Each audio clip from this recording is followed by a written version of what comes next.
beautiful day. Magandang araw sa inyong lahat mga paps, mga ka-two wheels. So nandito na naman tayo sa gitna ng highway. At syempre wala pa rin tayong preno sa harapan. At yun ang dahilan kung bakit tayo aalis ngayon papunta sa Baliwag. So pupunta tayo sa MM189. Si Boss Marvin daw ang may-ari nito.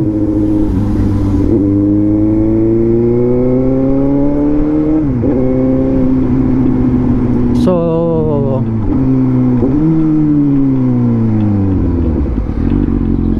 sa pagkakaalam ko, kaya sila sarado kahapon nung isang araw kasi galing sila sa Batangas racing circuit ba yun? So yun, lumaban sila sa parang meron silang entry, not sure, basta alam ko karerista tong si Boss Marvin So doon tayo sa shop niya pupunta para ipaayos ang ating brake pads. Magpapalit tayo ng brake pads. So nandito tayo ngayon sa Pulilan. Alalay lang ang takbo dahil nga wala tayong preno sa harapan. So tiyaga-tiyaga. Parang bawal na yata yung ganyan Ato, baka mahuli ka. Alam ko bawal na yung mga open pipe lalo na sa Manila. So magkwentuhan muna tayo habang biyahe, habang papunta ako ng Baliwag. So may tanong ako sa inyo guys, kung ano man yung motor nyo ngayon, ang tanong, kung magkakaroon ka ng opportunity na bumili ulit, bibilin mo ba siya ulit? I mean, halimbawa wala ka na ulit motor, so meron ka naman budget, yun bang motor mo ngayon, yan din yung bibilin mo? So yun yung tanong ko. So ako naman, sasagutin ko yung tanong ko. Kung wala akong motor tapos na-experience ko na tong motor ko na GSX S750, kung bibiling ko ba siya ulit, well, sa dami ng pinagsamahan namin ito, and also dito ako nakilala lalo na sa lugar namin,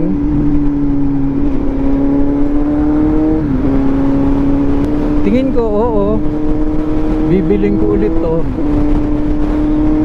Kasi number one, gustong gusto ko yung engine nya.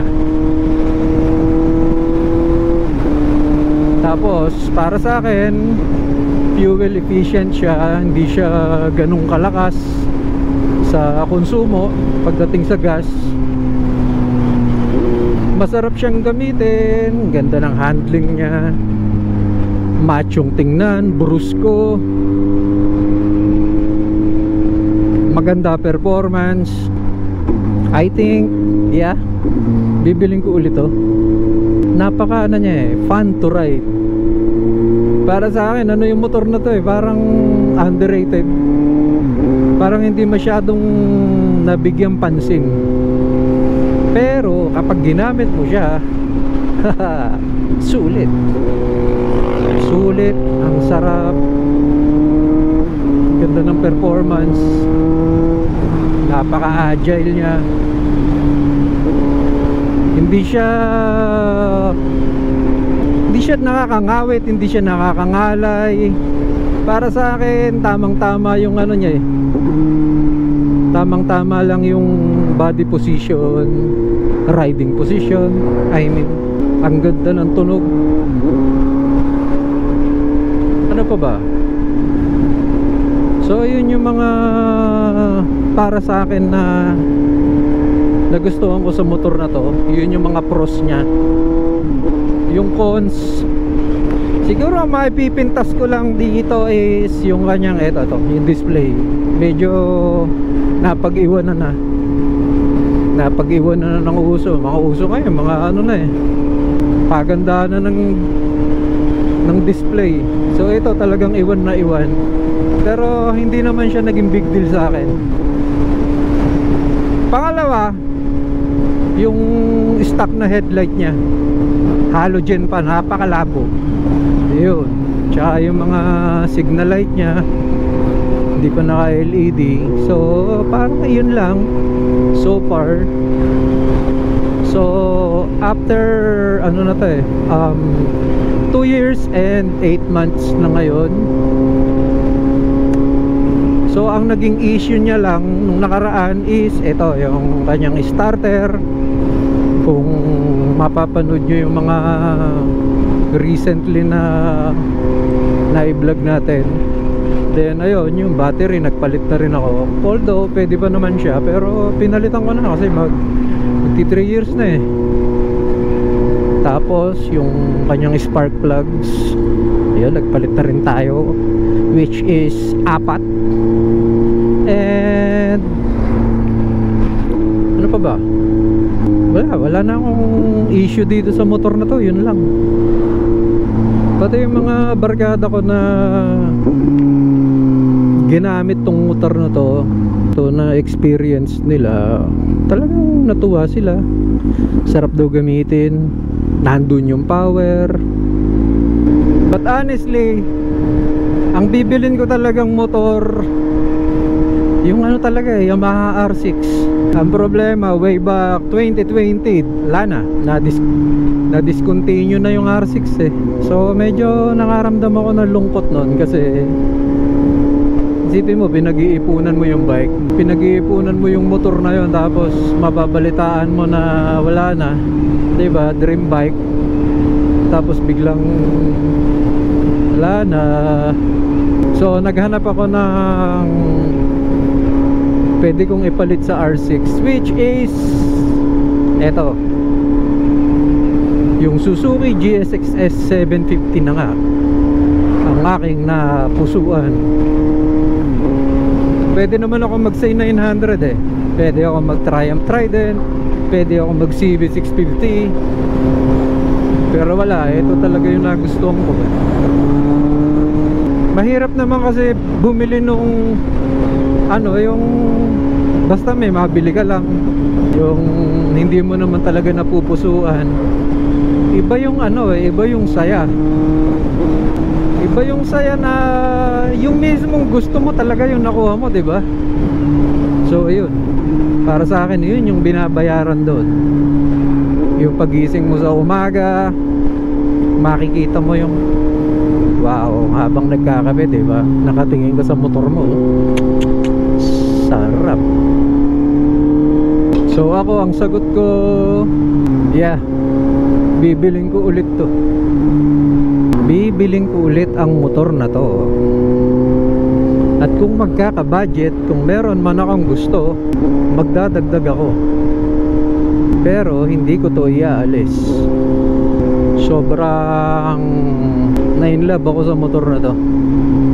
So nandito na tayo, approaching sa may Baliwag.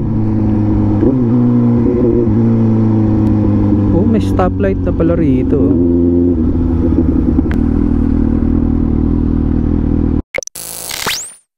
So eto, kanina mahina ang signal eh. So 2.4 kilometers. Teka. Yan.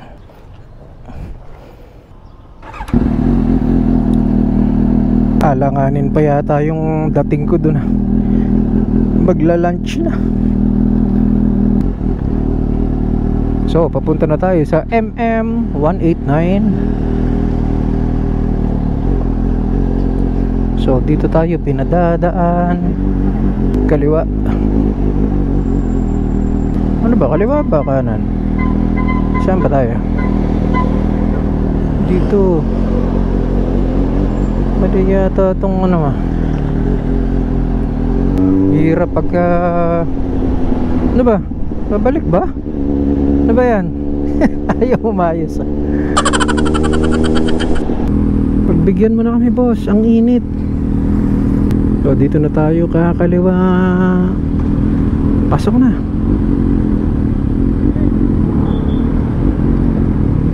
Yun. Uy. Thank you. Kala ko diretso. Kinabahan ako doon, wala pa naman akong preno. Welcome Barangay Concepcion. So ayun, dito sa mapa malapit-lapit na siya. Dito ako hindi familiar sa pinakabayan ng Baliwag. Sobrang dami ng kanto. So nakakalito siya. Kaliwa ng konti, tapos kakanan, diretso ulit. Yo. So kanan naman, tapos diretso. Crossing, slow down. Thank you. Oops. Kasya.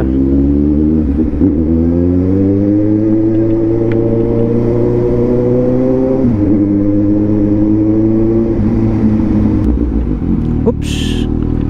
Surprise. Konti na lang. So lagpas lang sa may kanto, tapos kanan. So ito na yung kanto. Nasaan na? Ito wala. Hala.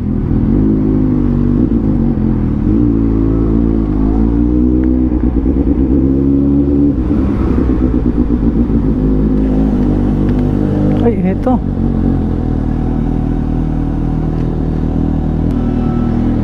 Teka. Ito ba yun? Oo, ayun. MM189. Ito nga. Marvin Mangulabnan. Boss, dyan ba yung ano? Papagawa ako eh. Ah, ayun, sa loob. Basta poging big bike, pwede dito boss. Salamat, salamat. Boss, papagawa ako ng ano boss eh. Itong brake pad ko sa harap, papalitan ko. Papalitan po. Ah. Oh, sige. Eh boss, okay na. Thank you. Maraming salamat. Dito na lang boss.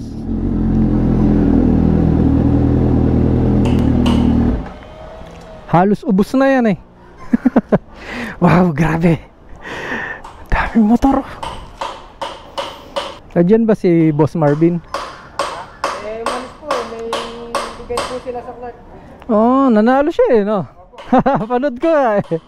Sayang wala si Boss Marvin. Wow, R90 oh. Shoutout kay paring Esimoto Aprila. Ito kay Gian, kulay pula. Boss Gian oh. SRGT 200, kulay red. Ganda rin ang kulay. Looks family. Mukhang ano to, mukhang hula ko lang ah, CX600 or 400. Kawasaki to eh. Kawasaki oh, ano, puro CX6R. Ito, daming bike oh. Motocross oh. S1000, KTM. Wow, Vespa oh. Bospecto. Ito, Vespa. Sir, ano lang sir, yung brake pad, magpapapalit ako. Oo, brake pad lang sa harapan. Harap lang po. Oo, may dala na ako. Yun pa, dami ah. Yun pa, CX10 Multistrada yata isa. Wow. So eto na yung ating brake pad. Boss Hans, Boss Becto, salamat dito sa ano, dito sa lambat na to. Tabi ko muna. Kalumpit lang. Nag-ano po ba kayo sa page? Nag-inquire po kayo sa page? Di pa. Nag-walk-in na po. Oo, walk-in lang. Paano nyo po nalaman dito sir? Sa tropa. Okay. Dito nagpapagawa yung mga tropa ko. Ito yung pinagpalitan. Meron pa ba lang konti? Kaya po sakto lang po yung palit. Oo, sakto lang. Sakto lang yung palit. Dito naman siya, bakal sa bakal. Sulit. Sagad.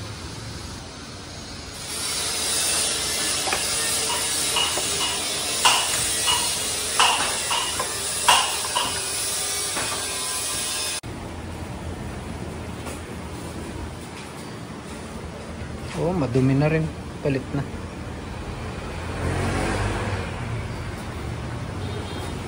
So, eto daw guys, yung pinampanalo sa nakaraang race sa Batangas. Eto. Wow. Final lap of the race. Will it be a photo finish? Everybody, don't blink an eye. TJ Alberto and MM189 giving us a great show. He overtakes over here. Whoa! What a finish by Marvin Mangulapnan ahead of TJ Alberto Zuccotti. There you go. The goose. Tingnan nyo naman yung gulong.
So, gawa na ang ating motor. Napalitan na ang brake pads. Maraming salamat sa MM189 sa pag-aari ni Boss Marvin. Una sa lahat, congrats. At mukhang dito na ako laging magpapagawa. Quality eh. Boss, thank you ah. Quality. So nagpapalit na rin ako ng brake fluid. Sir, sa ulitin. Thank you.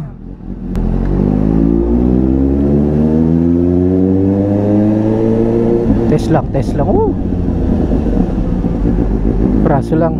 Sabi nung gumawa, ano muna, alalay lang muna kasi syempre bagong kabit, hindi pa masyadong labat, pambira, umuulan, umaambon na. Huwag kang tutuloy, naku po, kawawa ako, wala akong kapote. So kung kayo ay malapit dito sa Baliwag, ito palang shop nila Boss Marvin, talagang mga big bike lang yung ginagawa nila. So ayun guys, kaysa pumunta tayo ng Manila or Pampanga, kung nandito lang din tayo malapit sa Baliwag, check nyo na yung MM189.